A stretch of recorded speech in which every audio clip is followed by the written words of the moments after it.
Iya, Mas Bagus, monggo.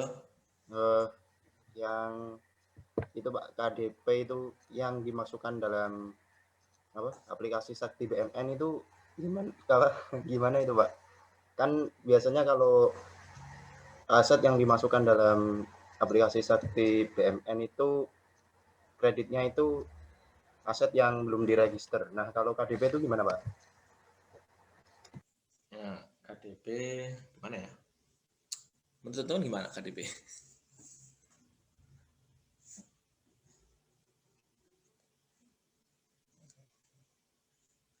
KDP itu sebenarnya kan nanti masuknya terakhir ya.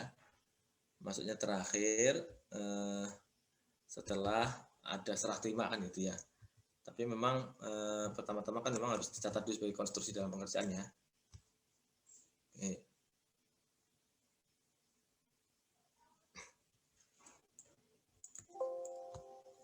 Jadi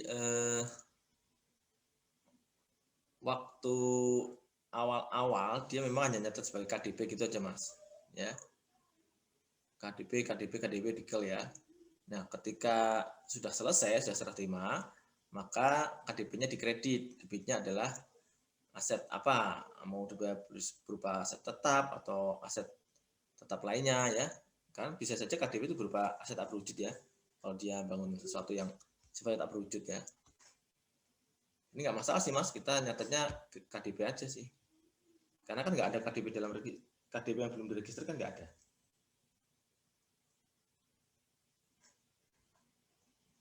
Cuman kalau akun aslinya di Sakti ya saya belum tahu ya, tapi secara konsep akuntansi kita nyatetnya KDP aja gampang ya.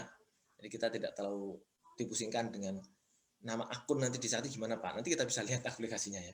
Tapi secara konsep adalah setiap pengeluaran dalam proses pengerjaan itu ya kita akui sebagai KDP semua. Begitu ada serah terima dan sudah selesai, maka akan direklas ke gedung bangunan, peralatan mesin atau mungkin aset tak berwujud ya, tergantung KDP-nya dalam bentuk apa. Itu aja sih Mas Bagus ya. Baik Pak, terima kasih Pak.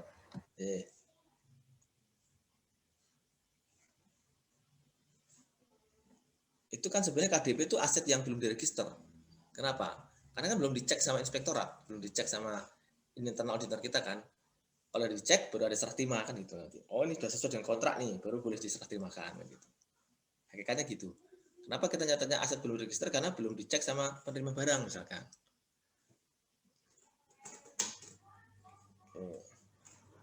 Silakan ada yang lain lagi, monggo sebelum kita melanjutkan pembahasan soal.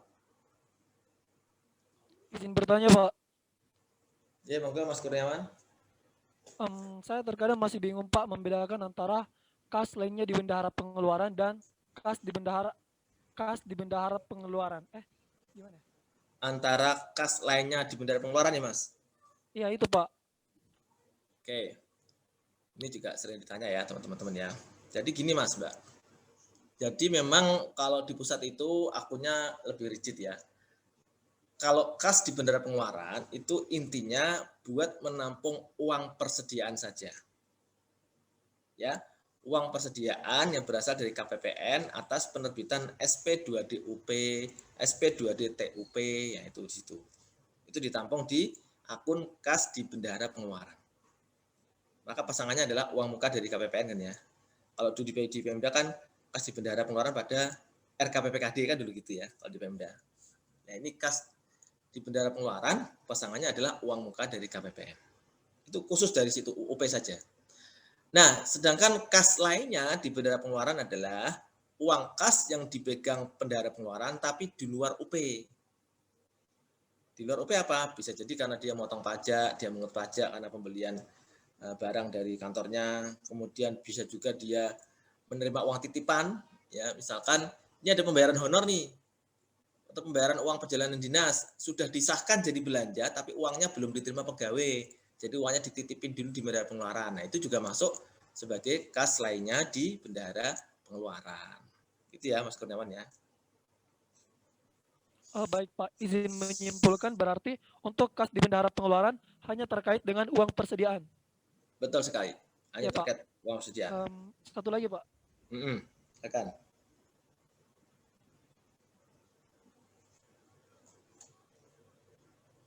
Satu lagi apa, Sepertinya Mas? saya lupa Pak. Sebentar Oh, Pak, belum. sebentar Pak. Skip dulu Pak. Ya, diingat-ingat dulu ya. Ayo, silakan.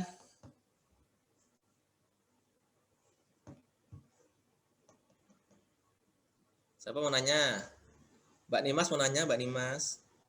Mbak Nimas atau Mas Dimas? Cie, namanya selisih satu huruf. Mas Dimas, Mbak Nimas. Jangan-jangan saudara kembar nih. Enggak ya? Maksain Bapak sih Pak, maksain saudara kembar, kita jauh-jauhan juga rumahnya.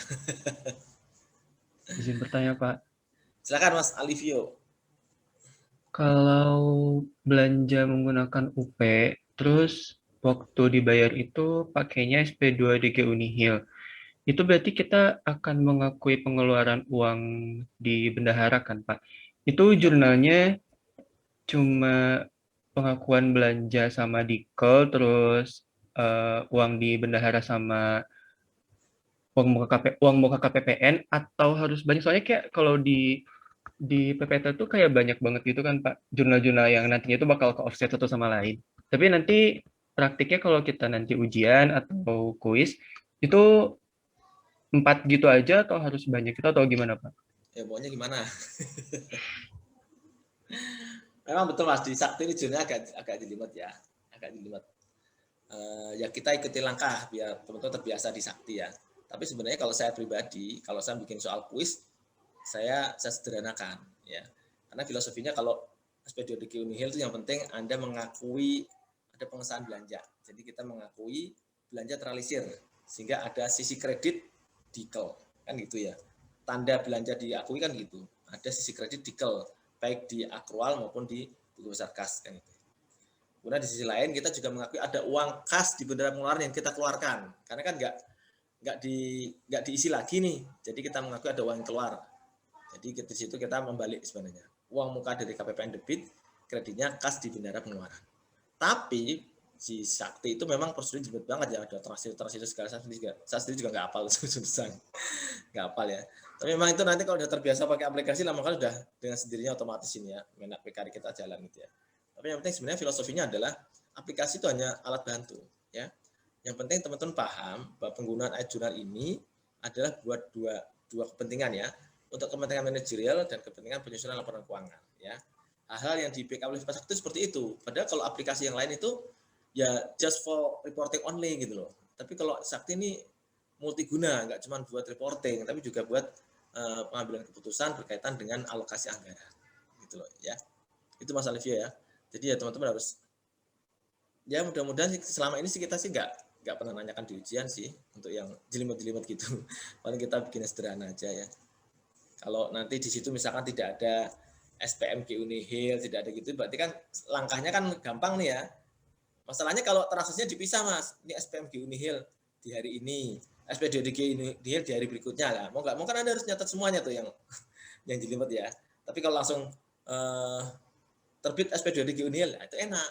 Anda bisa sederhanakan langsung uang muka dari KPPN pada kas di bendera pengeluaran dan beban atau alat ya, aset tetap ya, atau aset lainnya ya, pada Dikel. Itu. Baik, terima kasih Pak. Yeah. Ada lagi Mbak, Mas, sebelum kita bahas soal? Izin bertanya, Pak. Oke, Mas Rudi, monggo. Terkait dengan penilaian kembali atau revaluasi aset ini diperkenankan tidak, Pak, di akuntansi pemerintah ini? Ya, kemarin kalau tidak salah itu kan ada laporan keuangan yang berubah itu ya, tanah yang penjelasan Pak Puji yang direvaluasi kemudian naik. Tapi kalau saya baca di rangkuman itu kok ada yang menyebutkan SHP tidak mengenal revaluasi karena yang dipergunakan harga perolehan. Terima kasih Pak. Ya gini Mas, PSAP kan memang tidak mengatur detail ya. Kalau revaluasi itu kebijakan akuntansi pemerintah, kebijakannya ya. Nah, revaluasi dimungkinkan tapi secara nasional. Jadi tidak dibiarkan tiap kantor bikin revaluasi sendiri. Misalkan Kementerian Dalam Negeri bikin revaluasi, Kementerian Luar Negeri bikin revaluasi, Kementerian Agama enggak dulu, Kementerian Keuangan enggak dulu, enggak gitu.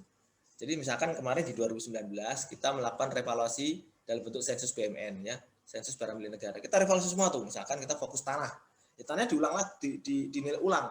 di semua entitas pelaporan. Ya, semuanya dinilai. Tidak boleh sendiri-sendiri, ya, nggak boleh. Begitu dinilai ulang, semuanya dinilai. Jadi mengalami revaluasi semua. Maka naiknya kan luar biasa kemarin ya, sampai naik 4 kuadriliun kan, karena direvaluasi semua sejak 2004. Sejak pertama kali nyusun LKPP kan kita belum pernah revaluasi. Baru itu disusun. Itu Mas Rudi ya. Caranya seperti itu. Baik, Kalau tidak kan mungkin bisa setiap saat. baik, berarti tidak dimungkinkan jika sendiri-sendiri, namun dimungkinkan jika revaluasinya ini secara nasional seluruhnya ya Pak? Ya, seluruhnya. Jadi semua entitas pelaporan direvaluasi. Terima kasih Pak. Yang melakukan kan juga timnya satu ya, dari DJKN kan yang bisa revaluasi, yang punya penilai BMN kan di sana ya, kantor-kantor lain kan nggak punya. Oke.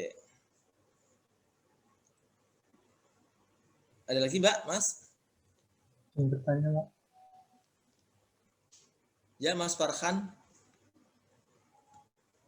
Mbak, kalau pembangunan KDP itu dibangun pakai uang obligasi itu berarti utangnya bisa masuk KDP gitu, Mbak? Gimana? Kalau pembangunan KDP itu pakai obligasi apa ngeluarin obligasi itu bunganya berarti masuk ke KDP-nya, Pak? Bentar, ini menarik nih kalau Anda nanya begitu nih. Obligasi kan nggak boleh diterbitin sama KL. Ya Mas?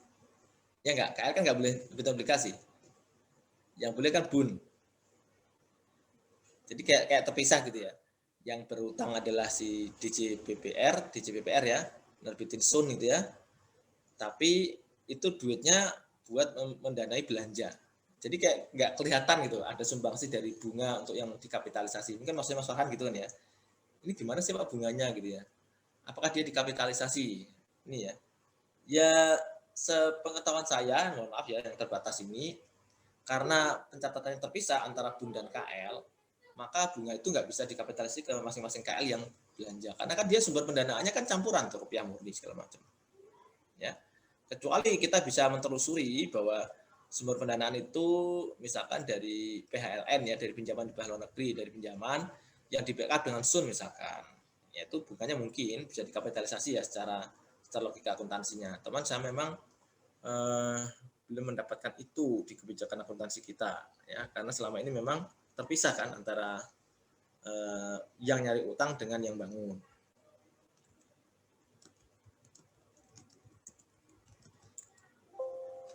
Ya. Gitu ya Mbak, Mas. Tadi.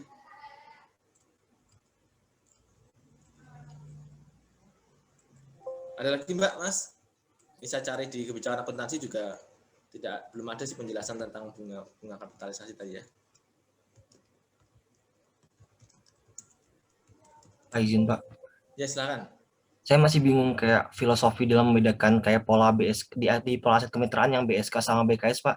Jadi masih agak bingung untuk membedakannya kayak gimana ya Pak dalam hal ya konsepnya. itu memang kemarin itu kebijakan akuntansi sementara begitu, tapi sekarang tuh lagi disusun PSAP mengenai akuntansi aset konsesi. Ya. Jadi kalau di draft PSAP aset konsesi itu pemerintah akan mengakui aset hasil konsesi atau hasil kemitraan itu setelah diserahkan ke kita. Baru kita akui asetnya. Itu kan kemarin temuan tuh selama 2 tahun berturut-turut atau 3 tahun ya. Yang kita anggap yang aset jalan tol itu dibangun sama BUJT, Badan Usaha Jalan Tol, kan nggak kita catat tuh Mas. Jadi kita dianggap understated. Kenapa? Karena kita juga nggak konsisten gitu loh. Di kebijakan akuntansi PMK 224 tahun 2016 yang sebelumnya itu, kita kan memperkenalkan tuh ada mekanisme BKS, BSK. Harusnya jalan tol itu polanya adalah BKS, bangun, kelola, serah. Dibangun oleh kontraktor, dikelola oleh kontraktor, nanti diserahkan ke kita setelah masa konsesi berakhir. Jalan tol kan gitu ya. Kita hanya punya tanah nih, pemerintah nyediain tanah nih, tanah nyoh tak kasih, jalan sekian ratus kilometer atau sekian ribu. Banguno, dandanono, apa istilahnya? Sebuah langsung lah ya. Pokoknya bangun, silakan ya. Ketika kita menyerahkan tanah, maka dengan pola BKS, maka kita mengkredit tanah. Ya. Tanah kan kita serahkan, kredit. Tapi debitnya adalah kemitraan dengan pihak ketiga. Ya, kemitraan dengan pihak ketiga. Nah, baru nanti setelah 20 atau 30 tahun masa konsesi berakhir, kan asetnya akan berkembang tuh ya sama si kontraktornya kan ya. Nanti diserahkan ke kita. Nanti menjadi penambah aset tetap berupa jalan irigasi jaringan. Jadi kemitraannya nanti hilang, tanahnya balik plus jalannya. Gitu ya, Mas. Dan itu yang kemarin tidak kita lakukan. Dan kita sudah negosiasi sama BPK, akhirnya BPK bisa memahami itu. Kita menunggu kebijakan atau penetapan standar akuntansi aset konsesi. Itu satu ya. Kalau bangun serah kelola itu gini. Dibangun oleh kontraktor langsung serahkan ke kita. Untuk dikelola maintenance-nya oleh kontraktor. Itu ya, ini bayangan saya ya. Bangun serah kelola itu cocok untuk kalau mereka bangun gedung perkantoran buat kita. Ini yang sekarang kita lagi bangun di ibu kota baru. Nggak tahu masih dilanjutin atau enggak sih.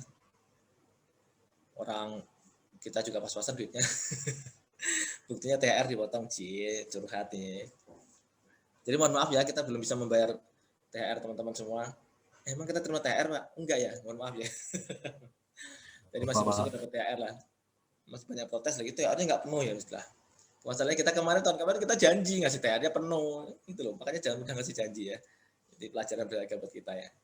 Karena itu akan diingat-ingat sama PNS terutama. Katanya janjinya dapat penuh nih, udah ngitung-ngitung nanti lebaran dapat sekian, tahu zong cuma dapat gaji pokok plus tunjangan lekatnya lumayan disyukuri masih dapat kan ya, daripada enggak.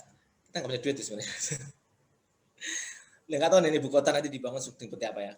Nah itu biasanya kalau bangun gedung itu kan langsung kita serahkan ke kita, Mas, supaya bisa kita pakai kan ya, kita pakai nanti dikelola bareng, di maintain sama si si kontraktor. Ketika diserahkan itu berarti gedung itu sudah milik kita dan kita akan nyicil pembayaran utang. Jadi dibangun gedung itu bukan berarti gratis. Nanti saya jelasin tentang KPPU ya, karena nanti ada diskusi kelompoknya. Tapi yang jelas bedanya itu, Mas. Kalau BKS itu kita nerima asetnya setelah masa konsesi. Tapi kalau BSK setelah dia bangun langsung serahin ke kita. Masa perjanjiannya masih berjalan. Nah, kita sambil bayar utang kita ke dia. Iya, Mas Diva ya. Pak izin, Pak. Iya, Mas Farhan. Untuk yang BSK tadi berarti ketika gedungnya udah jadi udah bisa diakui gitu ya, Pak. Cuma masih catat utang utang kemitraan. Kita ngakui asetnya, tapi di sisi lain kita ngakui utang jangka panjang. Karena kita nyicil. Itu kalau di kebijakan akuntansi kemarin yang PMK 224 ya, saya coba cek di PMK 225 masih ada nggak itu akuntansi seperti itu. Karena sebenarnya kita juga menunggu ini, Mas, PSAP aset konsesi ya. Oh masih ada Bang serah kelola pengelola utang kemitraan namanya ya. Tuh baca di utang kemitraan tuh ya, di halaman 133 PMK 225 2019. Itu ada di sana ya.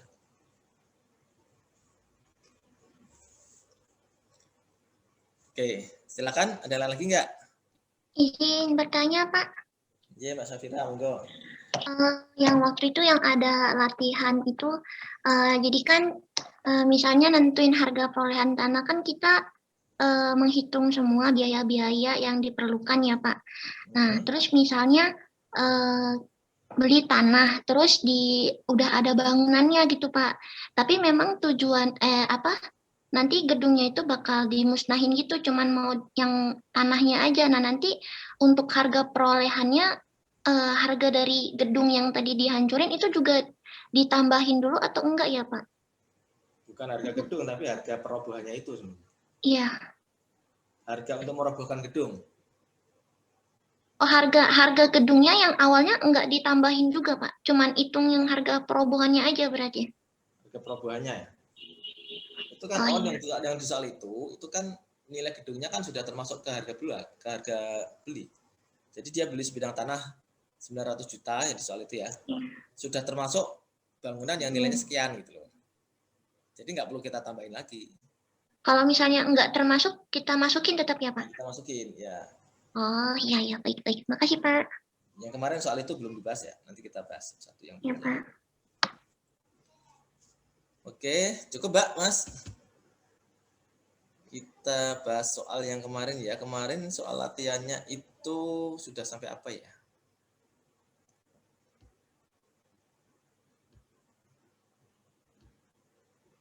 Ini nanti tugas kelompoknya ya. Sudah terlihat belum Mbak, Mas? Sudah, Udah, Bapak. Pak. Ya, ini kita bahas yang belum ya. Kemarin nomor 1 belum kan kita lewatkan kan ya?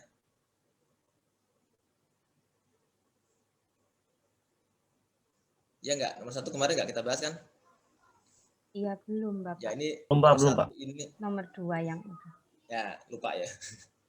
Nomor 1 ini alokasi joint cost ya, alokasi biaya notaris dan biaya pajak ke aset tanah dan gedung. Nah, cuman perbandingan harga aja, menggunakan perbandingan harga dikalikan total biaya-biaya itu. Ini contohnya ya. Nah, misalkan tanah jadinya dapat alokasi 8/20. Dari mana 20? Dari 8+12. Dikalikan total biaya ini pengurusannya notaris dan pajak 2,06 miliar. Itu buat tambahan harga perolehan tanah dan bangunan ya. Ini mudahnya. Kemudian nomor 2 sudah ya Mbak, Mas? Nomor 3 sudah belum? 3 belum, Pak. Ya, coba nomor 3. Ada yang mau share screen nggak? Ada yang bisa nggak? Sebelum saya tunjuk nih.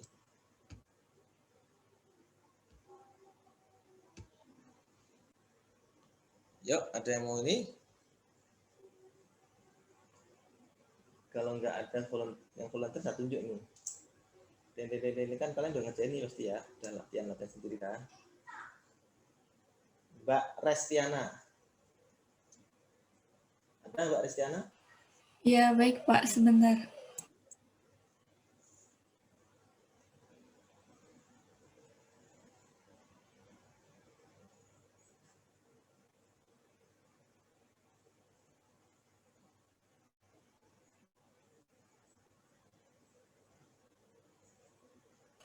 Di share screen ya, Pak?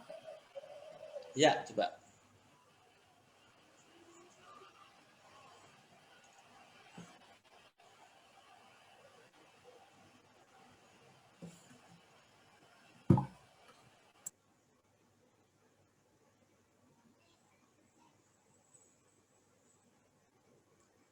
Teret. Oh, belum.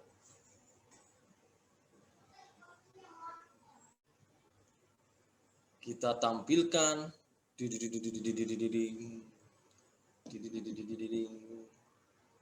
Iya, belum juga. Alhamdulillah. Nah, mana Mbak? Itu ya. Oke. Oke, berarti ini Mbak Restiana ngitung semua ya, masukkan semua ya. Jadi nilai bangunan tua itu nggak perlu dimasukkan karena sudah masuk dalam harga tanah. Jadi dihapus saja Mbak yang tanah, yang itu, yang nilai bangunan tua.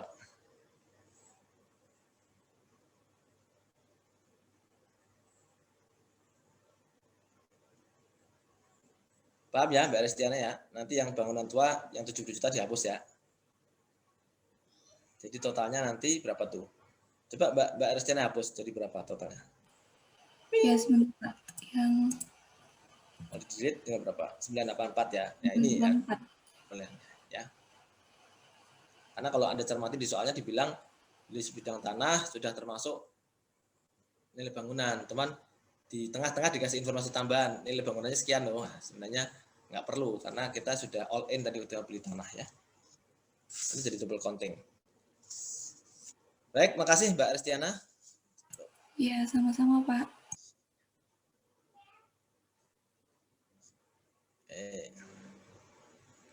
Tadi ya.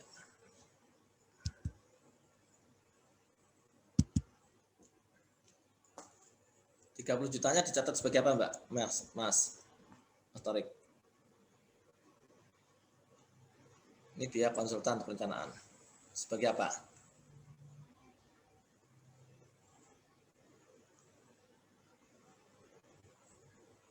Dia niat ngeluarin duit ini buat apa?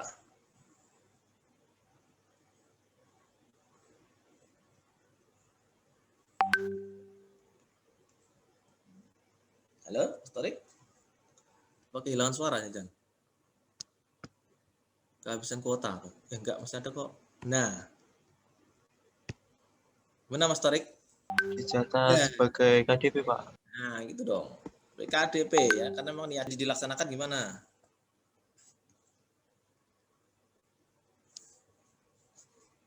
Gimana, Mas? Izin Pak, izin mengonfirmasi. Tadi kalau tidak jadi dilaksanakan ya Pak? Berarti nanti KDP-nya terhapus atau dihapus? Ya, dieliminasi. Iya, dieliminasi. Nah, ini perlu apa ya? Perlu kepastian. Ini benar-benar pasti nggak jadi nih dilanjutin.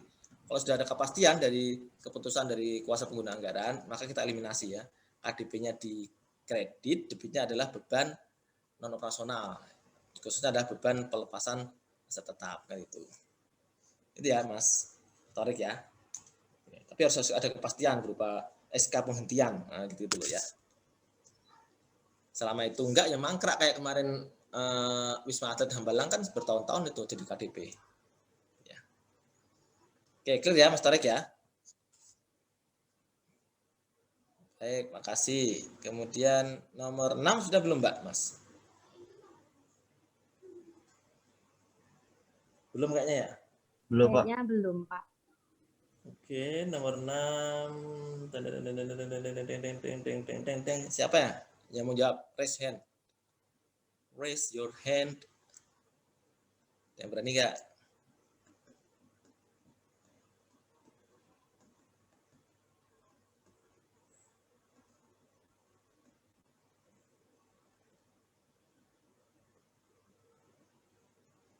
Nggak ada? Tak tunjuk nih. Mbak Aulia Zulfa. Ya Pak, Silakan Mbak. itu nanti mengurangi akun kendaraan ya Pak? Mengurangi akun kendaraan? Maksudnya gimana? Ini dia beli kendaraan 50 juta ya, pakai belanja modal nih. Ya, selanjutnya akan diserahkan kepada dinas sosial. Jadi gimana? 50 juta ini ditreatment sebagai apa? Dicatat sebagai apa?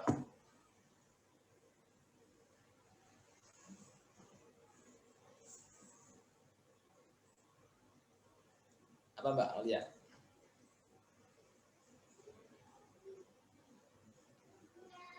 Ingat ya kemarin, ini lihat dari... Sebagai persediaan Pak? Ya, betul, sebagai persediaan. Cuman di sini unik. Kalau dia sebagai persediaan, harusnya nggak pakai belanja modal dong. Ya nggak? Harusnya nggak pakai belanja modal, pakai belanja barang. Berarti di Departemen B ini kemungkinan dia nggak punya niat awal untuk nyerahin ke dinas sosial. Niat awalnya dia memang mau pakai. Ya. Maka bayarnya pakai di belanja modal. Nah, ketika di kemudian hari terus kemudian jadi diserahkan, maka ini yang kita akui sebagai beban non operasional ya. Kenapa? Karena memang KL kan nggak boleh ngakuin beban hibah. Pendapatan hibah nggak boleh diakui, demikian juga beban hibah nggak boleh diakui. Sehingga penyerahan aset ke instansi lain di luar pemerintah pusat itu akan diakui sebagai beban non operasional. Ya, penjelasan gitu ya. Tapi kalau tadinya memang diniatkan persediaan, ya harusnya jangan pakai belanja modal, pakai belanja barang. Kayak gitu. Ya. Ini asumsi-asumsi yang perlu kita bangun ya. Kalau dia punya niat awal untuk diserahkan dinas sosial, ya jangan pakai belanja modal dong, pakai belanja barang. Tapi kalau tadi awalnya nggak punya niat, nggak benar nih belanja modal. Ya, kemudian kita hapuskan dengan beban non operasional untuk menyerahkan kendaraan bermotornya. Gitu ya, Mbak Aulia dan teman-teman semua ya. Paham ya? Dia ada niat nggak? Niat? Oh, iya, berarti benar pakai belanja barang. Tapi kalau tidak, berarti dia pakai belanja modal. Ketika diserahkan, kita beban non operasional. Pada aset tetapnya kan gitu. Baik, makasih Mbak Aulia. Kemudian nomor 7 sudah belum Mas, Mbak? Pak, izin bertanya boleh Pak? Oh, boleh nggak ya? Siapa yang nanya nih? Saya Pak Nelly. Oh, Mbak Tapi Pauli. sebelumnya saya nggak bisa ini Pak, on cam. Mbak Pauli Damani. Lupa ngerinnya Pak. Namanya Nelly Damani Pak. Ya, saya bacanya Paul. Ya. Gini Pak, kemarin saya sempat baca PPT yang Bapak jelaskan di YouTube Bapak. Ini terkait dengan ada pengecualian untuk pemberian pengecualian yang termasuk dari persediaan yang dijadikan bentar Pak, saya bingung ini Pak. Pengecualian itu dia Pak, yang kalau bila pemerintah pusat dilarang untuk menjadikan barang-barang yang diserahkan sebagai bansos atau itu dilarang dijadikan persediaan atau apa benar Pak? Itu bagaimana ya Pak? Jadi gini, supaya jelas ini Mbak, yang dikonsumsi oleh kantor sendiri itu berapa? Karena kalau digabung kita nggak bisa ngukur ya konsumsi kita itu berapa ya. Makanya harus dipisah nih ya, persediaan yang benar-benar digunakan oleh kantor pemerintah pusat ya kita akui sebagai beban persediaan. Supaya apa? Informasi ini bisa dipakai nih buat istilahnya ancar-ancar belanja kita berapa nih, kan gitu ya. Oh ini kira-kira kita bisa belanja berapa nih untuk pemenuhan ATK kita. Jadi pentingnya tuh begitu. Nah, makanya kita pisahkan. Kalau ternyata beli barang untuk diserahkan dalam rangka bansos, ya jangan pakai belanja barang, pakai belanja beban bansos kan gitu ya. Atau dia beli barang untuk diserahkan ke pihak lain, ya jangan pula pakai beban persediaan, pakai beban namanya panjang ya. Misalkan beban peralatan dan mesin untuk diserahkan pada pihak lain gitu ya. Ada namanya sendiri ya. Tapi bukan beban persediaan sebagaimana yang digunakan untuk konsumsi kantor sendiri. Itu Mbak filosofinya supaya informasi akuntansinya buat pengambilan keputusan penganggarannya ya itu lebih akurat gitu ya. Bisa dipahami ya Mbak Nelly? Baik Pak, terima kasih. Tapi nanti kalau misalnya saya kurang jelas. Ya, monggo silakan ya. Baik. Kita lanjutkan Mbak, Mas. Belum ada pertanyaan lain lagi ya. Nomor 7 sudah belum? Sepertinya udah ya? Belum Pak. Oh, belum? Kok saya merasa udah sih? Kelas sebelah berarti. Baik, nomor 7 siapa nih? Volunteer dulu deh. Saya tawarkan dulu. Kan kalian kalau ditunjuk nggak nyaman nih. Saya bikin Anda nyaman deh. Silakan siap duluan. Daripada tak tunjuk, tapi aku nunjuk diri sendiri. Saya siapa? Nanti kalau salah dikoreksi ya Pak. Iya, insya Allah. 1, 2, 3. Ujian kucing langsung pada sebunyi semua gitu ya. Main petak umpet tau. Oke, nggak ada yang jawab secara volunteer. Nah, saya jawab, saya kasih. Iya Pak. Oh, siapa ini? Rizka. Bentar, saya belum lihat fotonya. Oh, Mbak Rizka, monggo Mbak. Nomor 7, Departemen B memiliki data-data cetak berwujud hasil kajian atau penelitian berupa prototipe kapal nelayan senilai 1 juta. Namun tidak dijadikan rujukan oleh nelayan karena teknologi yang ada sekarang sudah cukup memadai. Selain itu, terdapat juga penelitian uji coba yang masih berjalan dengan akumulasi pengeluaran untuk penelitian sampai tahun lalu sebesar 350 juta dan tahun berjalan sebesar 150 juta. Penelitian tersebut belum selesai sampai dengan tanggal pelaporan dan masih akan dilanjutkan sampai dengan tahun depan. Penyajian kinerjanya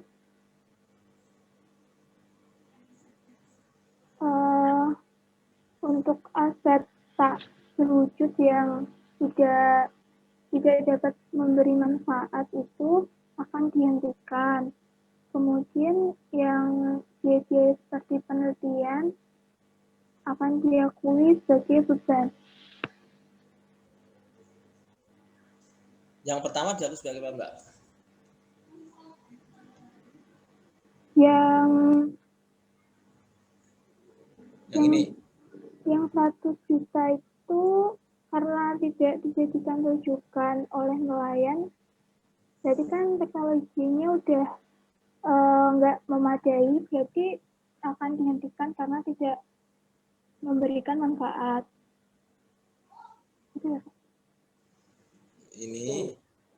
Ini semuanya belum bisa diprediksi manfaatnya ya. Salah satu kriteria aset adalah aset itu harus bisa diperkirakan memberikan manfaat ekonomi, potensi jasa dan lain-lain kan itu ya. Kalau manfaatnya aja belum bisa diperkirakan, maka nggak bisa kita akui sebagai aset.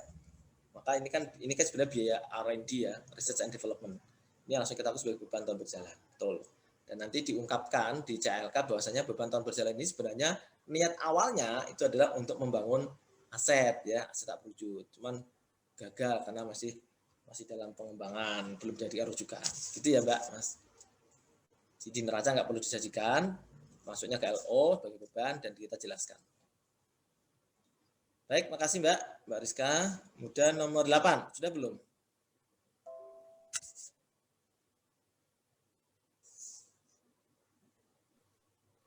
Belum, Pak. Oke, silakan. Siapa mau nyoba? Saya Pak. Saya, siapa? Mas Diva ya? Ya, seperti sama kayak di atas Pak, ini tidak dalam neraca karena ini rusak berat sama ternyata gagal, jadi diungkapkan CLK aja.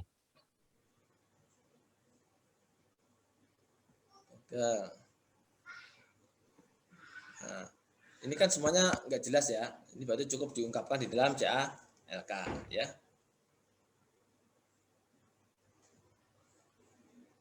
Oke, betul Mas, diungkapkan dalam CLK aja ya. Baik.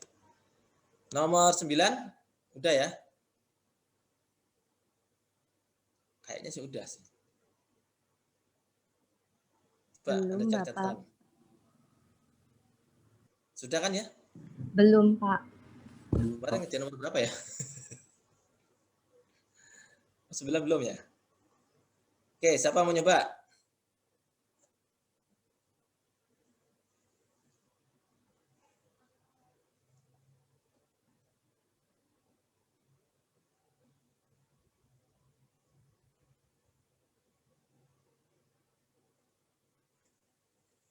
Nggak ada? Catat Ya, dulu. Pak. Silakan, siapa nih? Nelly, Pak. Oh, Mbak Nelly mau nyoba, monggo. Departemen C pada tahun 2006 melakukan kontrak kerjasama pengadaan peralatan dan mesin dengan PT XYZ senilai 200 juta. Dalam rangka pekerjaan tersebut telah dibayarkan uang muka 40 juta dan sampai dengan akhir tahun pekerjaan belum dilaksanakan. Pada bulan Mei tahun 20X7 pekerjaan dilanjutkan tetapi oleh PT ABC dan uang muka tahun 2020X6 telah ditransfer oleh PT XYZ kepada PT ABC. Sampai dengan akhir Juni tahun 20X7 belum terdapat realisasi belanja atas pekerjaan tersebut. Untuk penyajian di neraca tahun 2006, piutang uang muka proyek pada Dikel sebesar 40 juta. Kalau di buku besar kasnya, belanja modal pada Dikel 40 juta. Untuk penyajian di neraca semester 1 2007 itu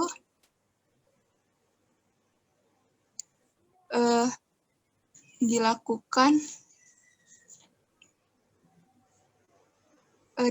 penarikan kembali uang muka proyek pada PT XYZ. Mana nariknya, Pak? Ya, Pak? Nariknya gimana tuh?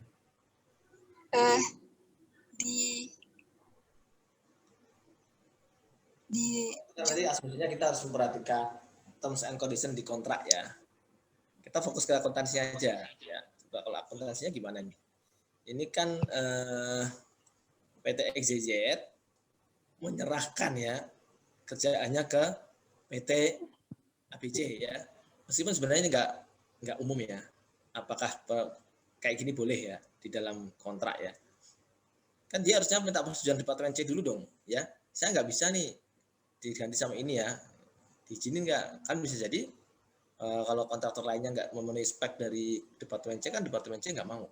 Ini cuman ya ini dibikin ilustrasi gini aja ya. Nah, ini fokusnya adalah perlakuan uang muka yang sudah kita kasih ke PT ABC, PT XYZ, kemudian PT XYZ mangkir nggak bisa lanjutin, kasih uangnya dikasih ke PT ABC. Terus uangnya gimana? Ya bagi Departemen C dia nggak ambil pusing. Yang pegang duit itu siapa? Yang penting Departemen C udah ngeluarin uang kan ya? Ya nggak? Bagi Departemen C ketika ngeluarin uang muka ya mengakui itu sebagai piutang uang muka proyek. Siapapun yang dikasih piutang. Paling ditambahkan di CLK bahwasanya sekarang kontraktornya berganti loh dari semula PT XYZ menjadi PT ABC. Itu saja sih. Ya. Jelasnya gitu ya. Kemudian bagaimana penyajian neraca semester 1? Ya karena belum ada penambahan uang yang keluar, ya tetap aja uang muka tadi itu sebagai piutang. Karena juga belum ada progres juga kan ya. Nah, jadi tetap sebagai piutang uang muka proyek. Gitu ya, Mbak Nelly ya. Dan teman-teman semua. Terima kasih, Pak. Yeah. Clear ya nomor 9 ya. Nomor 10 sudah belum? Belum, Pak. Ya, Belum, siapa Pak. nih coba? Barusan, Pak. Soalnya Barusan. sederhana. Mas Fauzan, enggak. Departemen F membeli barang secara inden. Barang tersebut telah dibayar lunas jumlah 100 juta, namun barang akan diterima tahun depan. Perlakuan akuntansi terhadap uang yang telah dikeluarkan catat sebagai apa? Itu ya, Pak. Piutang beban barang pada dikel ya, Pak. Ya, ini kan kayak piutang uang muka proyek ya. Cuman ini sebenarnya gini, kalau kita mau lebih lanjut lagi, ini kasus seperti ini yang terjadi di KKP ya, Kementerian Kelautan Perikanan. Mereka memesan kapalnya belum jadi tapi udah bayar lunas. Gimana coba? Kapalnya belum jadi dan bayar lunas. Kapalnya nggak ada ketika diperiksa BPK, maka mereka dapat disclaimer tuh dalam 2 atau 3 tahun berturut-turut tuh. Ya, tuh. Dan ini nggak boleh terjadi lagi ya. Maka ini Departemen F misalkan beli barang inden. Pembelian barang secara inden itu tidak diizinkan sesuai dengan paket Undang-Undang Keuangan Negara. Harusnya transaksi ini dibatalkan mestinya. Harus dibatalkan. Ya. Nah, coba kita nggak tahu seberapa sulitnya prosedur pembatalan transaksi ini. Gitu. Ya, ini jadi ini hanya masih war-war di soal ini. Bahwasanya Departemen F harus bisa membatalkan transaksi ini. Sementara uang yang sudah keluar ya tetap sebagai piutang gitu loh. Kan bisa kita tagih. Kontraktor yang belum menyelesaikan tugasnya kita tagih.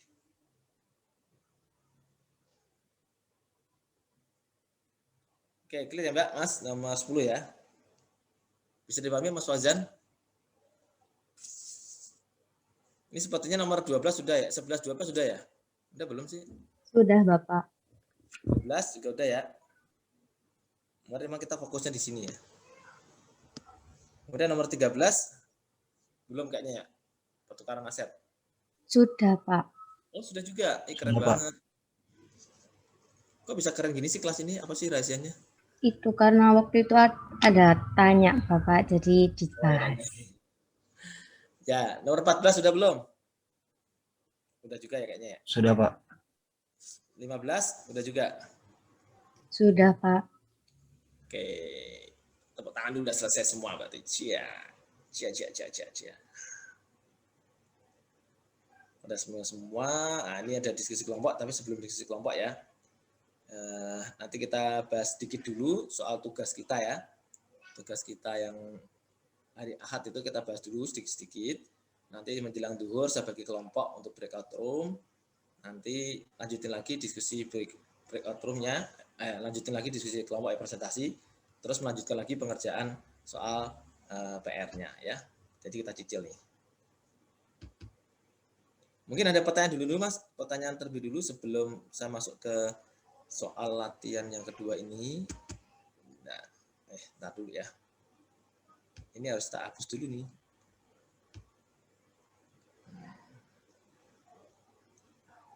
Oke, soalnya di mana ya? Ini ya.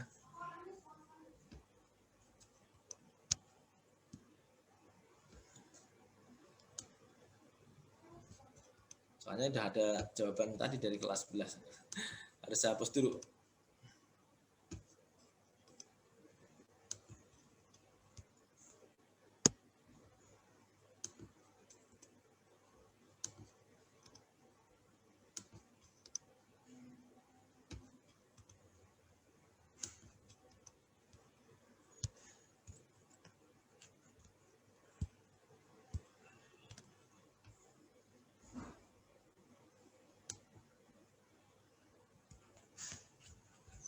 Ini kalau di kelas offline kan bisa, tolong dong teman-teman hapusin papan tulis gitu ya. Nah, di sini nggak bisa lagi kita. Hapus sendiri nih.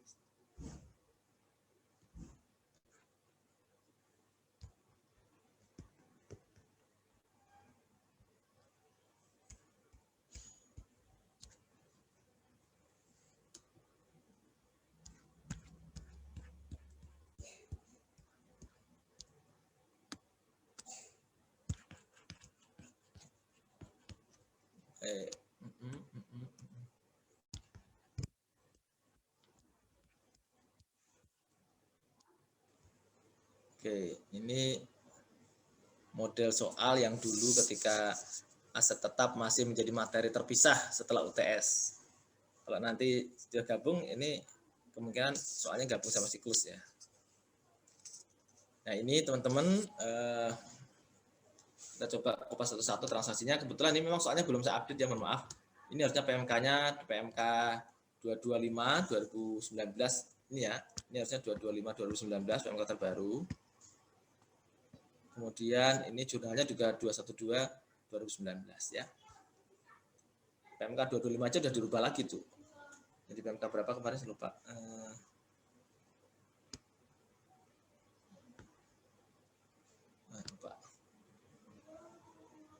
Nah, coba ini ada 21 soal. Enak nih kalau dipilih satu-satu bisa nih. Oke, nomor 1 ya, ini ada kontrak pembangunan gedung. Kemudian si Satker itu memberikan uang muka nih 5%. Ya. Dan diberikan informasi mengenai termin-termin pembayarannya seperti ini ya. Ada 4 kali termin. Ketika progresnya sekian, dia bayarnya sekian, tagihan kumulatifnya ya. Nah, saya mulai nomor 1 ini dari siapa ya? 1 Mas Aribia.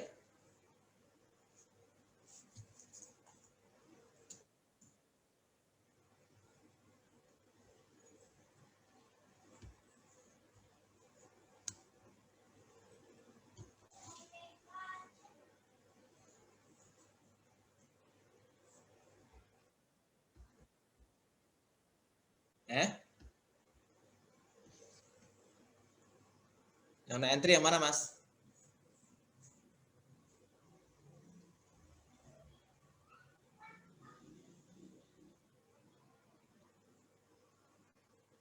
Ini nomor 1 sebenarnya no entry. Ada 2 transaksi loh ya. 16 Januari itu menandatangani kontrak. Oke, itu no entry benar. Kemudian yang 17 Januari, Mas, membayarkan uang nih dengan SP2DLS loh. Dicatat sebagai apa nih?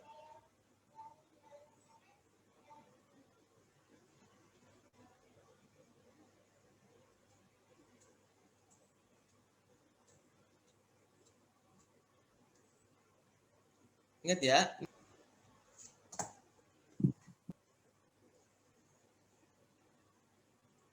Mana Mas Divi? Ada, Pak. Silakan.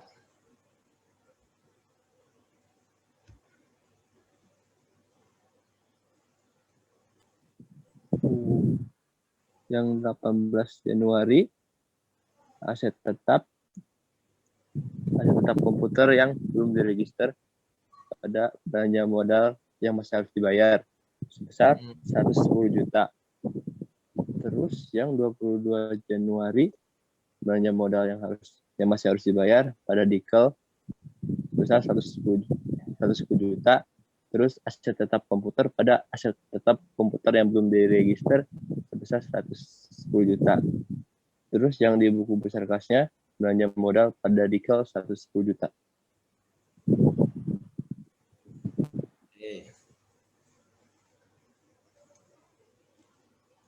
Ini beli komputer 5 juta, belum termasuk PPN ya, pakai SP2DLS, enak lah ini. Tapi terbitnya SP2DLS-nya 4 hari kemudian di tanggal ya. Maka ada catatan terpisah antara pengakuan belanja modal yang masih harus dibayar dengan pengakuan barang yang diterima nih di tanggal 18 Januari. Jadi di 18 Januari sebaiknya kita nyatetnya apa nih?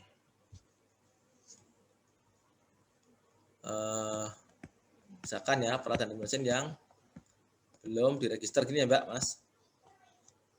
Nilainya berapa nih? 20 kali 5, 100 ya. 100 juta ya Mbak, Mas. Betul nggak? 110 juta, Pak. Oh, pinter. 110 juta.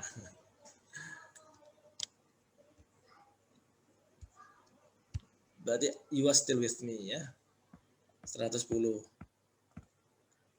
Kemudian ini kan kita belum keluar uang nih di tanggal 18 ya. Ya. Karena SP2DLS-nya baru tanggal 22. Maka di sini punya apa di sini ya? Utang yang belum diterima tagihannya gini ya. Nah, gini aja gampang.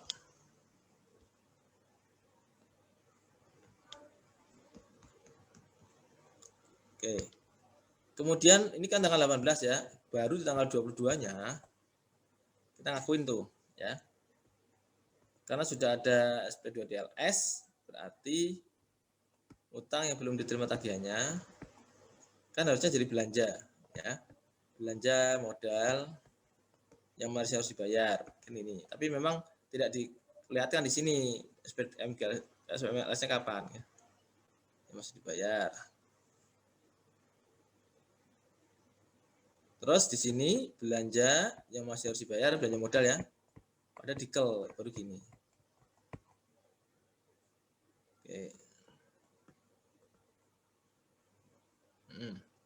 Setelah dikel di sini jadi belanja modal pada dikel 110 juta. Oke, ada pertanyaan Mbak, Mas? Izin bertanya Pak. Silakan. Kalau di 18 Januarinya itu langsung peralatan yang belum diregister ke belanja modal yang masih harus dibayar, itu benar apa enggak ya Pak? Ya sebenarnya benar bisa aja sih karena memang di sini tidak ada informasi mengenai SPMLS-nya kapan, Mas. Iya enggak? Iya. Kalau tidak ada informasi itu Anda bisa shortcut langsung tuh belanja modal yang masih harus dibayar boleh. Kan bisa jadi SPM-nya kan bisa tanggal 19-nya atau tanggal 20-nya gitu kan ya. Cuma di sini nggak ada informasi itu. Jadi kalau Anda mau langsung ke belanja modal yang masih harus dibayar, saya perkenankan. Ya. Baik Pak, terima kasih. Yeah. Clear ya Mbak, Mas? Nah. Sama yang tebak-tebakan dulu biar nggak ngantuk. Ini tebakan receh nih. Ini gambar apa, Mas? Persegi, Bapak. Persegi ya? Kardus, Pak. Kardus lagi, lapar ya, kardus biskuit. Ini namanya apa, Mbak? Mas tadi persegi ya?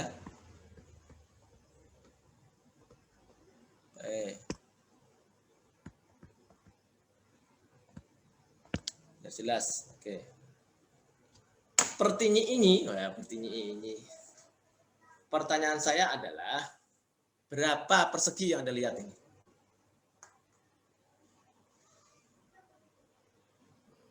5. 5, Pak. 5. Siapa yang jawab 5? Mbak Novelin ya? Mana aja, Mbak? Itu yang 4 yang dibelah, terus 1 yang besarnya, Pak. Oke. Nice try. Boleh. Tapi belum benar. Apa kita catat dulu. Ada lagi? 7, Pak. Nah, 7 mana aja? Yang 5 tadi sama tulisan persegi 2 ini, Pak. Nah, pinter banget dah. Siapa sih ini orangnya yang pinter ini? Oh, Mas Kurniawan ya? Gitu jangan terjebak. Pak Fauzan. Kan bilangnya berapa persegi, bukan berapa gambar persegi. Tadi yang jawab siapa sih? Fauzan, Bapak. Fauzan, Pak. Ya? Memang pinter ya, Pak. Mohon maaf. Oke. Kan persegi ya, 5 tambah tulisan nih, persegi. Ya receh itu ya, hiburan. Oke, kita hapus saja. Oh, nggak bisa dihapus gimana nih? Nggak bisa dihapus, Mas. Ini jadi legenda. Bisa. Oke, saya mulai tanggal 29 Januari. Januari. Lagu zaman kuno ya. Lagu zaman kuno kayak kadang-kadang lebih enak daripada zaman sekarang. Karena kalau zaman kuno mengingatkan waktu saya kecil. Kalau lagu sekarang, saya ingat apa? Nggak ada yang membawa memori saya kemana gitu. Tadi siapa? Mas Divi ya? Mas Dimas. Mas Dakwan deh, Mas Dakwan. Ya, Pak. Silakan Mas, gimana? Satker membeli meja sebanyak 990.000 sudah termasuk PPN. Tagihan pada hari sama, sementara penyelesaian atas tagihan menggunakan SP2LS. Berarti jurnal 29 Januari pada saat penerimaan aset, yaitu aset tetap yang belum diregister pada belanja barang yang masih harus dibayar sebanyak 99 juta. Terus terbit SP2LS pada tanggal 1 Februari di jurnal belanja modal yang masih harus dibayar pada Dikel 99 juta dan beban aset ekstra akuntabel pada aset tetap yang belum diregister 99 juta.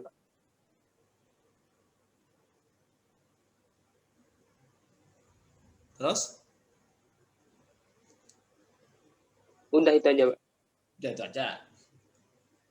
Ingat, ini aset tetapnya berupa apa nih, Mas?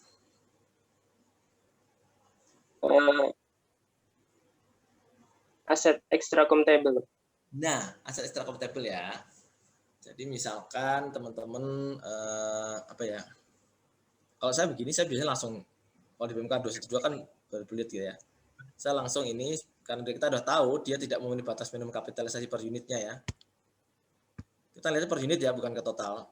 Per unitnya kurang dari 1 juta, maka saya langsung beban aset tetap ekstra akuntabel. Kerjanya apa nih? Misalkan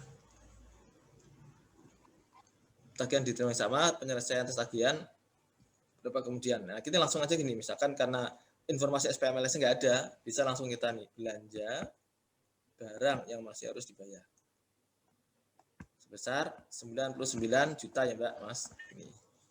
Oke. Kemudian di tanggal 1 Februari,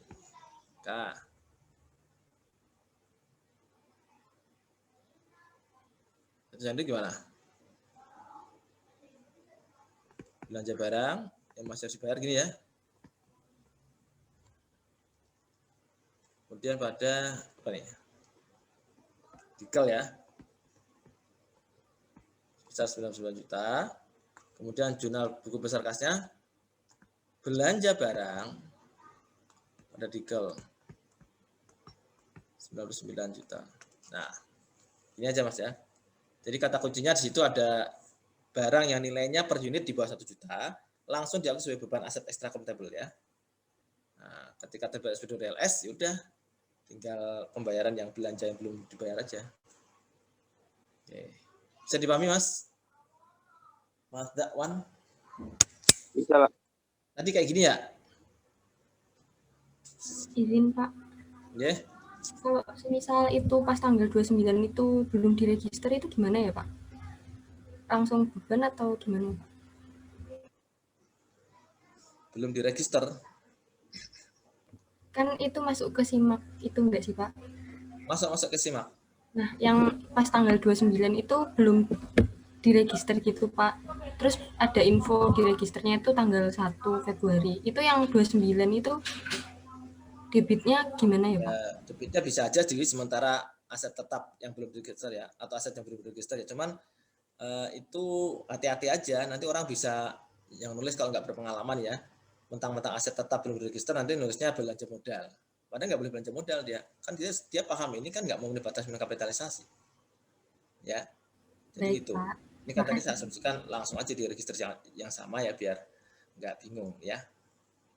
Itu ya Mbak Pipin ya. Baik, Pak. Terima kasih. Baik. Berikutnya nomor 4, tanggal 2 Februari setelah lockdown. Mas Farhan tadi udah jawab belum Mas Farhan?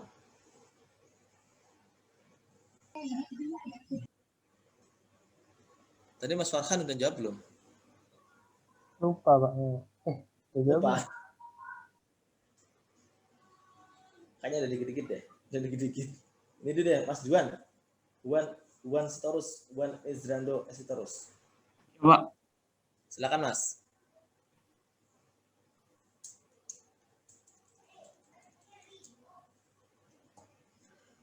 Nah, Mas Juan, fotonya belum nggak kelihatan. Oh, nggak pakai. Iya, Pak. Nggak pakai kamera.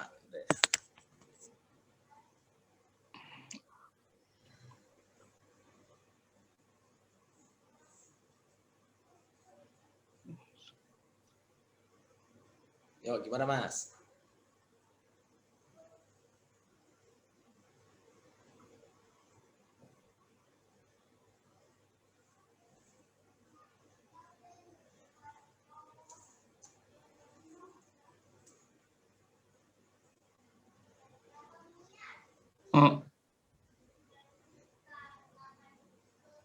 Beban pemeliharaan terhadap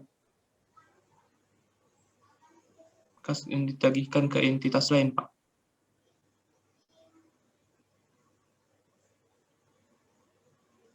Halo, Pak. Bukan pemeliharaan, Mas.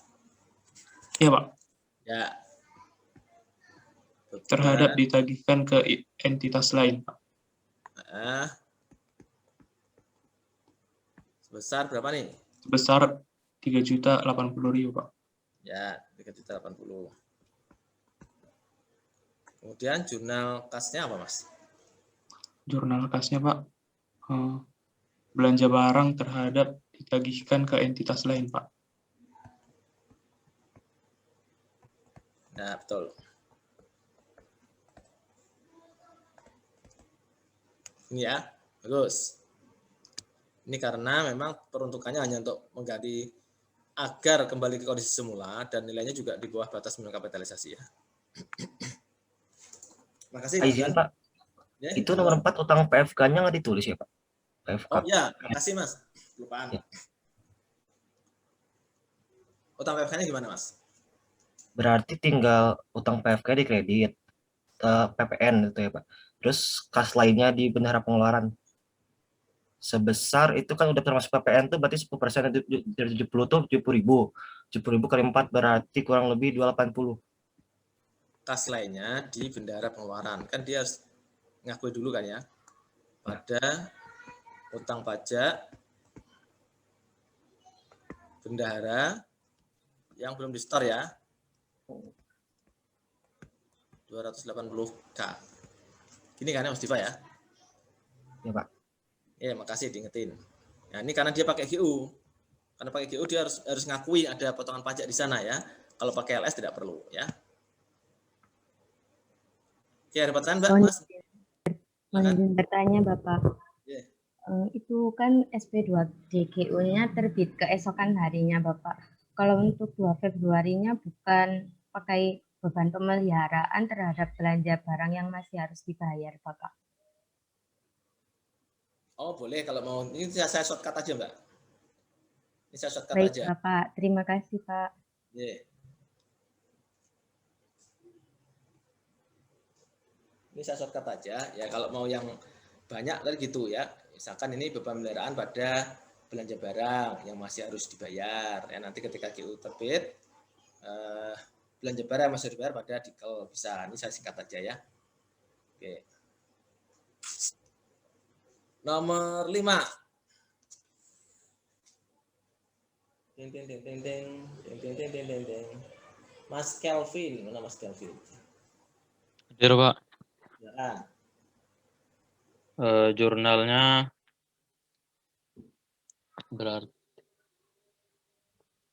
aset lainnya pada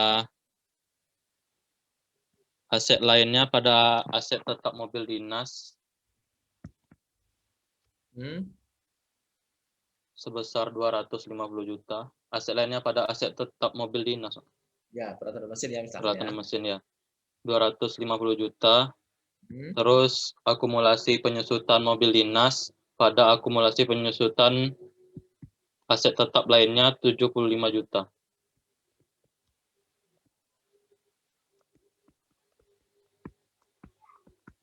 Ya, ini ya. Oke. Yang tadi ya, karena nanti jurnalnya akan dipakai buat transaksi berikutnya ya, ketika nanti mobilnya dijual ya.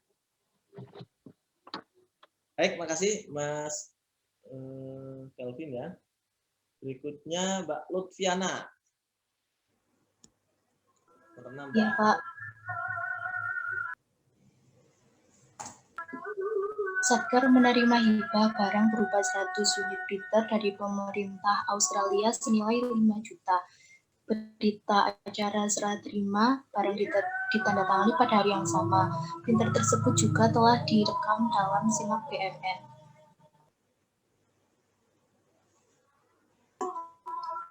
Tab printer pada hibah langsung yang belum disahkan sebesar 500 juta, kemudian aset tetap printer pada aset tetap yang belum disahkan sebesar 500 juta.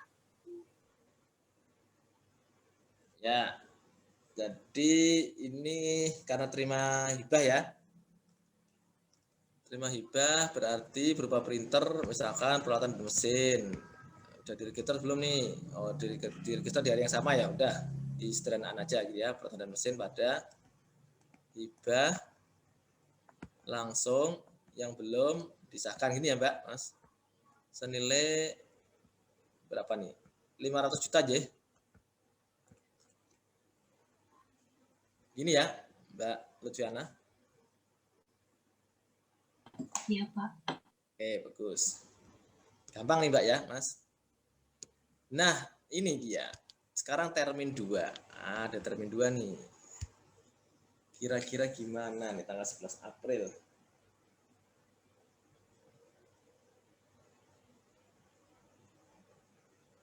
Mas Bagus Faisal? Tadi udah belum? Tadi nanya, Pak. Tadi nanya ya? Iya, Pak. Udah. Mas Rafif sudah belum? Belum, Pak. Ya, silakan Mas Rafif. Jadi jurnalnya konstruksi dalam pengerjaan pada belanja modal yang harus dibayar sebesar 10 miliar. KDP ya. Ya, pada belanja modal yang harus dibayar. Yang masih dibayar ya, karena masih LS ya, masih SPM ya. Iya, Pak. Terus sebesar 10 miliar. Ini 11 April yang apa ya? Kita lihat soalnya.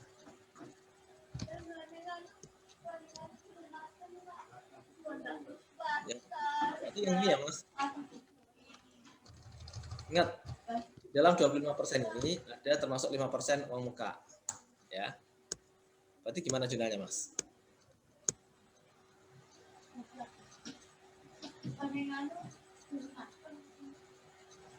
Berarti di sini harus tambahin ini piutang. Jadi kan si kontraktor sudah melaksanakan kewajibannya ya, maka piutangnya kita hapus. Ya, piutang muka proyek. Tadi kan besarnya berapa di sini? 2 miliar ya? Ya Mas. Ya. Kemudian ini 8 miliar. Ini 10 miliar. Ini ya.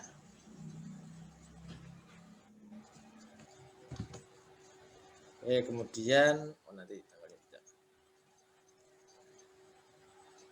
Atau sebenarnya ini piutangnya nanti pas didikel enak, karena kan di sini uangnya belum keluar ya. Ini uangnya belum keluar ya, Mbak, Mas. Berarti ini nanti aja, biar nggak bingung. Ini nanti aja kalau pas dikel, pas keluar SP2D. Ini nggak apa-apa, seperti jawabannya Mas. Mana tadi? Sementara ini dulu, 10 miliar. Ini ya, Bapak. Makasih, Mas. Ya, Pak. Tanggal 13. Ini siapa ya? Mbak yang belum ngomong siapa? Ayo.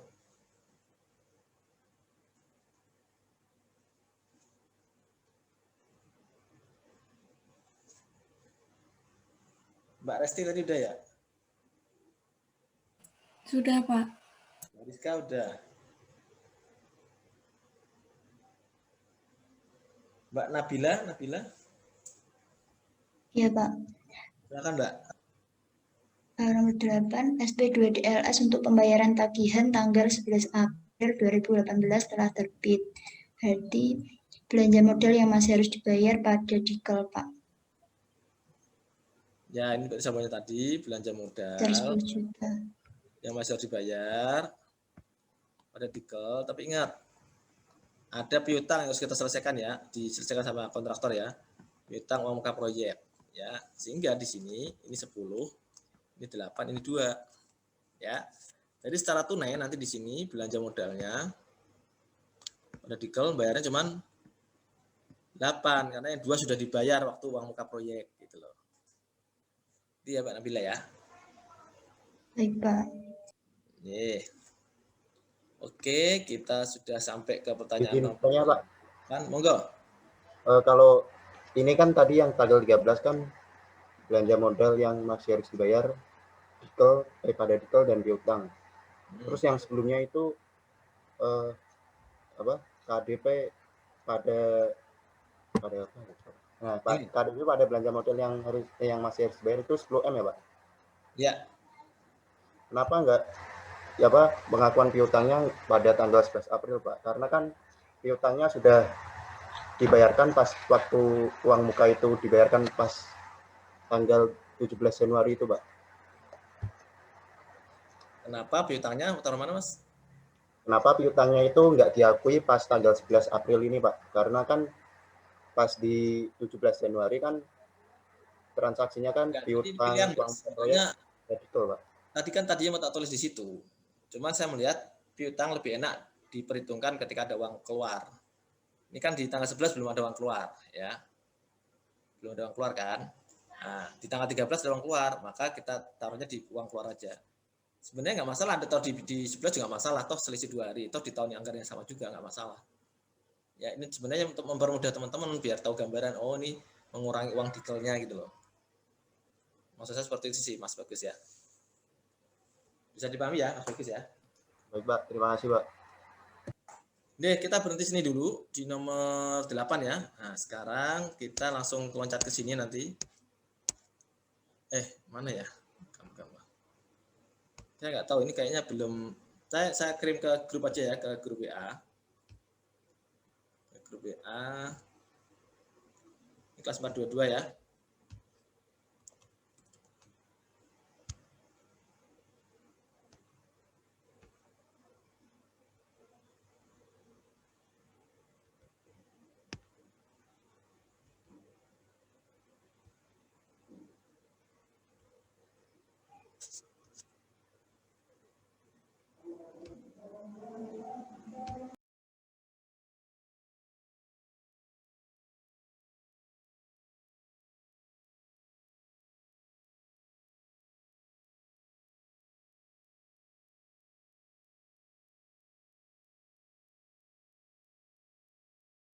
Jadi di halaman terakhir, soal latihan yang tadi Mas sudah saya lengkapi dengan diskusi kelompok. Ada 3 soal ini.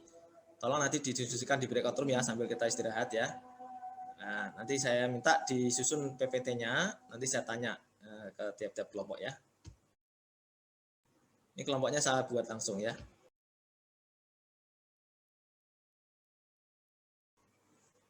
Ini teman-teman kalau bedah ini menarik ya. Artinya belum banyak yang membahas KPBU di KTTA. Tahun depan kalau teman-teman dapat topik akuntansi pemerintah, coba Anda bedah nih. sisi apa yang Anda cari dari KPBU ini. Menarik ya di sana. Pasti belum banyak yang ngerti gitu loh. Ya. Oke, itu aja ya Mas, Mbak. Saya hanya mendorong teman-teman bagaimana kita membaca laporan keuangan. Bahwasanya laporan keuangan tidak hanya berupa debit kredit, berupa angka-angka, tapi juga ada konten non keuangan yang sebenarnya penting juga buat kita selaku pemerhati bangsa. Ya. Oke, makasih ya teman-teman semua ya. Oke, tepuk tangan dulu. Ya. Nah, sekarang kita lanjutkan teman-teman, tinggal dikit lagi. Nanti insya Allah solusinya nanti saya kasih ke teman-teman semua. Kalau mau ya. Kalau nggak mau, saya nggak maksa kok. Mau, Bapak. Mau. Masa nggak mau sih, Pak? Ini udah tinggal 10 menit lagi. Kira-kira kita pilih aja. Ya, Resyen. Nomor 9, siapa yang mau jawab? Resyen. Saya, Bapak. Oh, silakan, Mbak Nimas.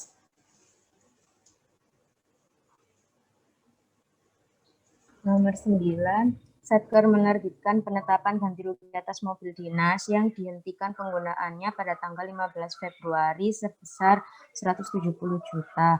Ganti rugi tersebut akan diselesaikan oleh pegawai yang dinyatakan bertanggung jawab atas kehilangan mobil melalui mekanisme potongan gaji selama 85 bulan. Asumsikan akumulasi penyusutan masih sama seperti 15 Februari 2018. Jurnalnya piutang TGR terhadap aset lainnya, aset yang tidak digunakan dalam operasional sebesar 250 juta. Kemudian akumulasi penyusutan aset yang tidak digunakan terhadap surplus pelepasan aset tetap 75 juta, Pak.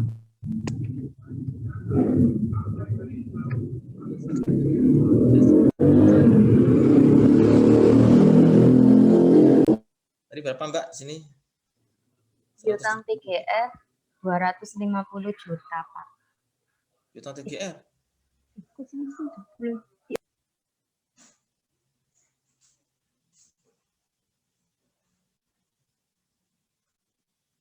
Ganti ruginya berapa sih?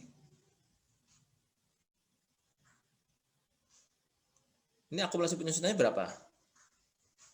75 juta, Pak. Nah, aset lainnya berapa? 250 juta. Terus ini? Surplus pelepasan aset, Bapak. Kok belum balance sih? Oh, ini. Piutang TGR ini berapa?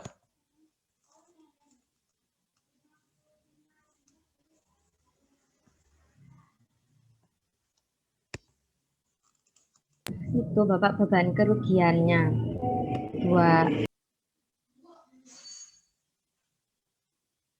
Beban kerugian di debit 5 juta, Pak. Kok ada beban kerugian, ada surplus, yang benar yang mana nih? Enggak, surplusnya enggak, Bapak. Enggak jadi. Rugi nih jadinya. Debit beban kerugian 5 juta. Kita nggak pakai beban ya, defisit misalkannya. Defisit ya, defisit pelepasan aset ya, 5 ya. Oke. Di sini 170 gini ya. Bener nggak? Akumulasi penyusunannya bener nggak sih 75? Kita lihat di soal sebelumnya yang nomor ini.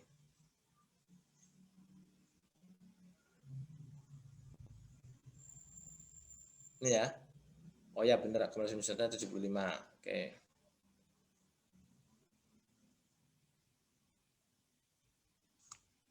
Oke, ini ya, bentar ya.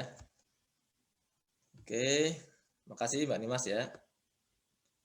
Kemudian ini nomor 30, cuma ngitung penyusutannya saja. Kemudian, nah ini jual mobil dinas. Siapa nih? Mas Dimas, monggo. Habis Mbak Nimas jadi Mas Dimas, saudara kembarnya. Yes, saudara kembar. Silakan.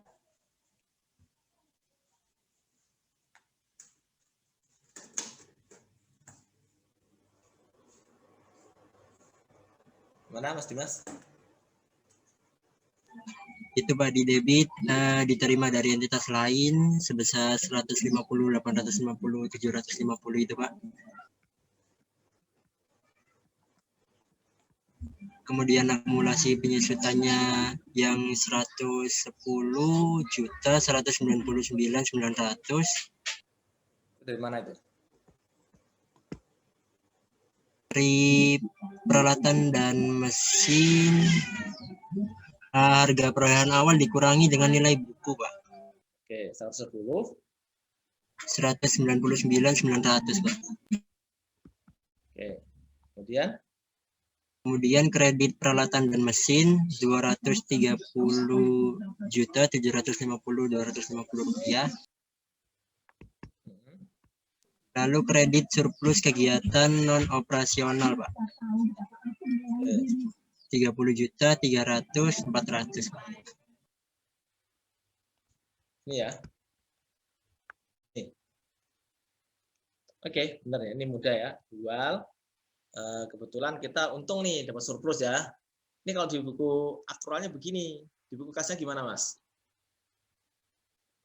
Ya, Pak. Di buku kasnya gimana?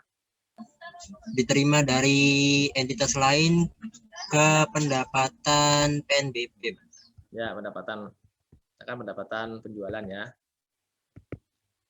Sebesar ini ya. Sebesar uang yang diterima ya. Jangan hanya sebesar surplusnya ya.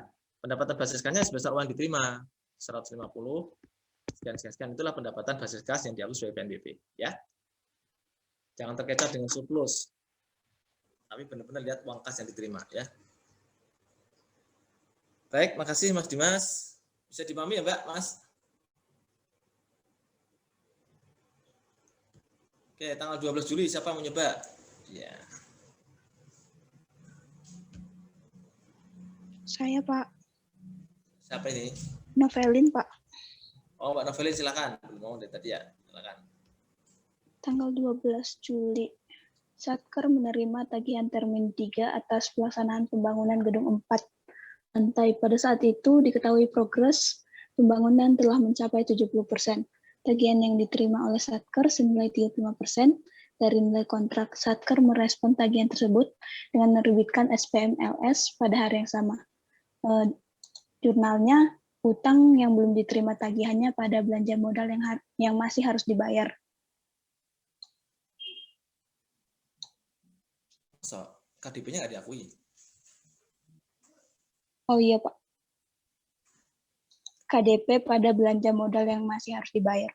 Ya, boleh. Misalkan KDP pada belanja modal yang masih harus dibayar, berapa Mbak nilainya? 1.400.000.000, Pak. Dari mana angka itu? 35% dikali 4 miliar. Kenapa kali 4 miliar? Emang kali 40 harusnya, Mbak? Nilai proyeknya 40 loh. Iya, Pak. Ya enggak? Iya, Pak. Ya, 14 ya. Oke. Ini karena masih LS ya. Masih SPM. Oke, makasih Mbak Novelin ya. Oke, silakan nomor 13 nih, 14 Juli gimana ketika SP2 di LS terbit, gampang nih. Ada mau resen nggak?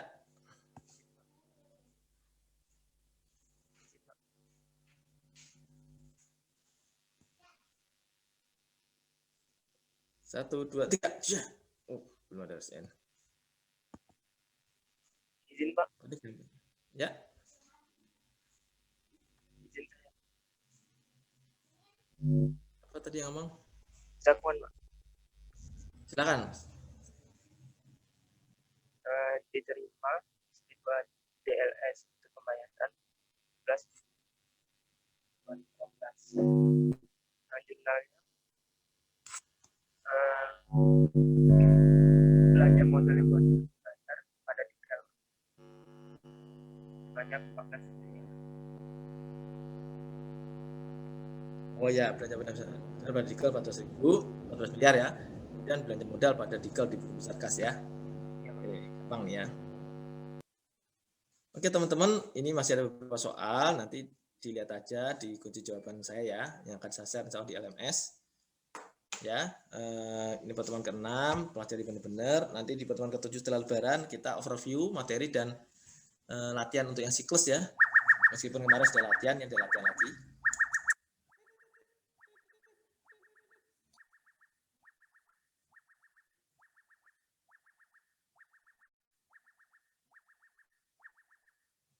Ya, dan demikian selesai sudah ya materi aset tetap dan aset lainnya. Kalau masih ada yang bingung silahkan kita ramekan grup untuk berdiskusi ya teman-teman. Selamat menjalankan sisa bulan puasa ya, hari-hari tinggal berapa hari lagi nih. Dan selamat menyongsong Idul Fitri bagi yang merayakan ya. Semoga kita semua yang melaksanakan puasa bisa menjadi pribadi-pribadi yang jauh lebih baik ya. Jadi pribadi yang bertakwa, berbakti sama orang tua dan berguna bagi nusa dan bangsa. Amin ya. Oke, salam sehat buat teman-teman semua ya. Mohon maaf lahir batin. Semangat pagi. Assalamualaikum warahmatullahi wabarakatuh. Waalaikumsalam warahmatullahi wabarakatuh. Terima kasih banyak Bapak. Terima kasih, Pak. Terima kasih, Kak.